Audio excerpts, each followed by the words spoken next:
Cenedl fechan, syniadau mawr. Gwyddonwyr Cymru yn taclo newid hinsawdd. Mae rifau cwrl yn cael ei creu gan anifail unigryw sef cwrl. Mae cwrl yn creu strwythur y rif trwy adeiladu sgerbwd caled yn debyg i carreg. Ond, yn anffodus, oherwydd canlyniad newid hinsawdd, mae'r tymheredd y dŵr yn cynyddu ac yn lladd y cwrl ac yn dinistrio yr cynefin. Un ffordd o helpu ydy trwy creu strwythur ffug o concrit ac ychwanegu i'r môr i cymryd lle yr cwrl sydd wedi diflannu.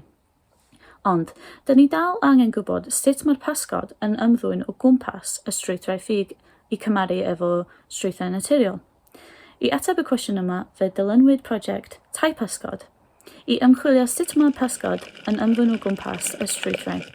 Yn ogystal â hyn, dilynwyd y strwythurau mewn ffordd thratach nag fel arfer, efo'r gobaith i bydd yn ysbrydoli cymunedau i helpu hefyd.